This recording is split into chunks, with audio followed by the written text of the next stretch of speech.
How are you?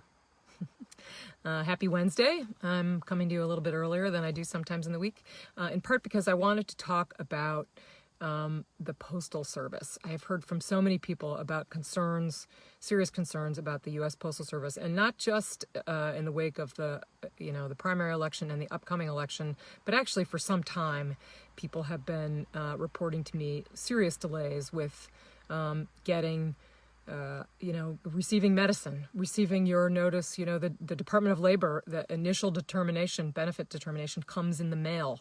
That has been delayed. So we have been experiencing these delays in our rural part of the world for some time. And so there's real reason to be concerned when you hear federal officials diminishing the post office, talking about cutting back on it, and in various ways. There's real concern about that. But I wanted to talk about a couple of positive things. First of all, the advocacy is working. There was an uproar, I think, across the country in response to some of the statements made by the federal government in terms of going after and diminishing the Postal Service, upon which we are so dependent. And as a result, there have been of, I wouldn't say retraction exactly, but at least pausing some of the things that they said they were going to do. For example, they are now going to reinstate overtime for postal workers and stop at least until the election, stop removing mailboxes. So I think that's a real positive thing for us to focus on.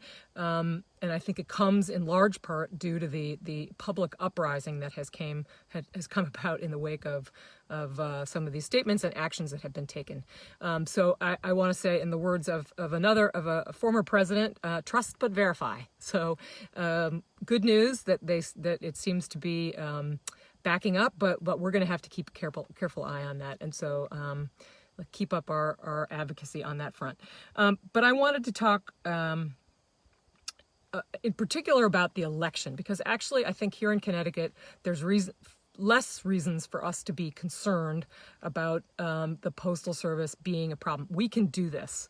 I talked about this earlier this week, but I have regular conversations with the town clerks in our area, and I came out of the last one that I had earlier this week with real confidence that we can do this.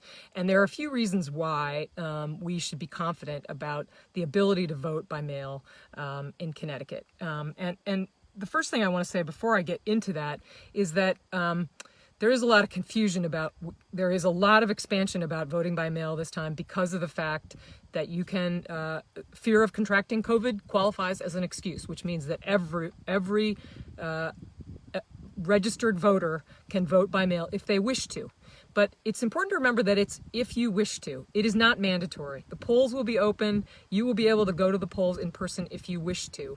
I recognize, talking to the clerks earlier this week, I know some people, when you get a communication from the Secretary of State that's an application for an absentee ballot, some people kind of feel like maybe that's mandatory and I have to fill that out and this is the way I have to do it. You do not. It is an option. It is not mandatory. If you want to vote in person, you can vote in person. The polls will be open, their usual places and the usual times. No problem. There will be some additional requirements along the way in terms of just safety of both the poll workers and the voters, but you will be able to vote in person without any problem. So what I'm going to talk about is just if you wish to vote by mail, how it would work. So first of all, Connecticut did a really great thing by installing drop boxes at every town hall across the entire state. And we have one at every town hall in our district. And that is one thing that, after some initial glitches about how they'd be installed and things like that, the town clerks in particular said worked beautifully. People relied on them. The town clerks had the ability to. The town clerks have control of them. They were safe. They only emptied these boxes on a regular basis. They asked, as an aside, please only use the one in your own town, the town in which you vote. Don't place a ballot if you live in Salisbury. Don't put your ballot in the one in Sharon. Actually put your ballot in the one in your own town in which you vote. But those drop boxes can be used both for absentee ballots, but they can also be used for ballot applications. So you don't need to mail either of those two things. They will go directly to your town hall if you place them in that box outside your town hall. So I'm going to put out some information going forward about where exactly at your town or city hall to find those boxes, just so that everybody knows that they're available, and you can all help me spread the word. The other thing to remember is that one thing that's different about the general election this time, in the primary, the Secretary of State used a mailing house for the ballots themselves, which meant that they came out from a mailing house based in Rhode Island. And there were some delays. And honestly, there were some unexplained delays from this mailing house, which everyone was unhappy with. So they changed that this time. Ballots are going to be coming to you from your town clerk. These town clerks have been through it before. In fact, I spent some time with one of the town clerks yesterday after the call, going through their process. A lot of them are actually pretty used to dealing with absentee ballots, and maybe not the volume that we're going to have in November, or even before November, but they are used to the process. They have an ironclad process for making it work, and they vastly prefer being able to control it themselves. But it means also that if they are mailing a ballot to you, and you are local, if you are choosing to vote and you are living in your town still for the election, your ballot is going to be mailed locally. And our town clerks have great relationship with our local postmasters. They all have special procedures to handle ballots, and they feel really confident that that's going to be managed really well.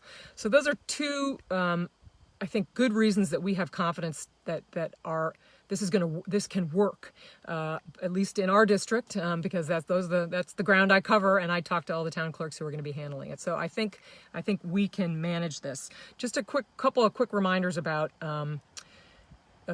applications. So if you wish to vote by mail in the upcoming election, you can download an application to vote by mail via absentee ballot right now.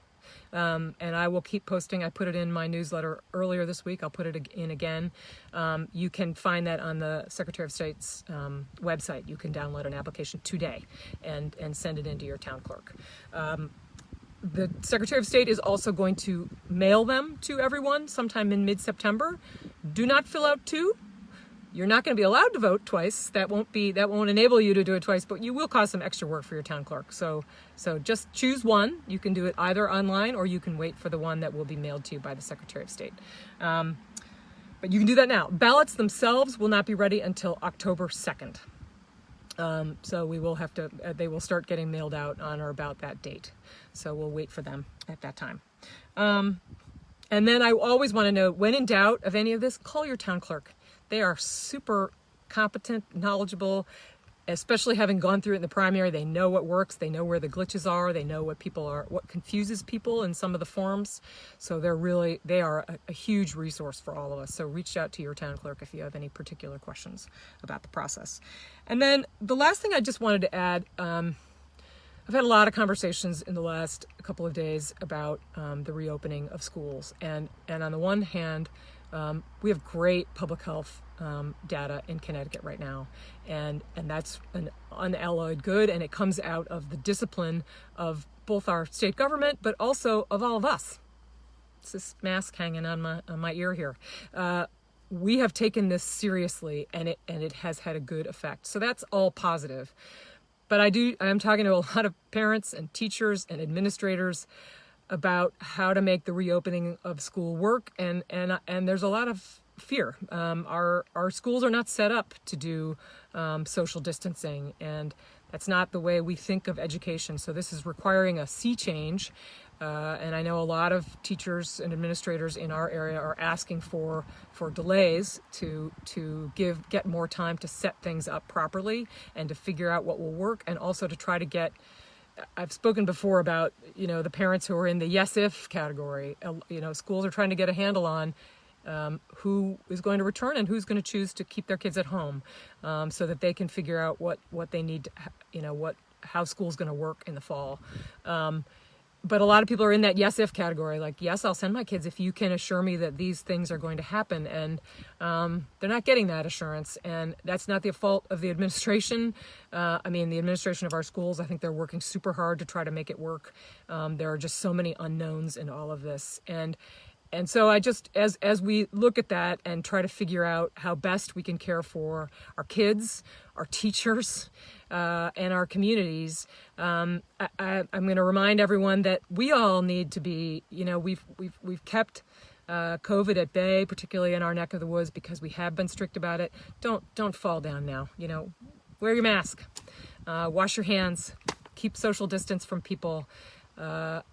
We know our kids, it's a little harder for little kids to do it, so we're the grown-ups, and we can set a good example for them by trying as hard as we can to shut any spread as much as possible among us, so that we can protect teachers and kids as they look into the fall. So take care, and wear your mask, wash your hands, social distance.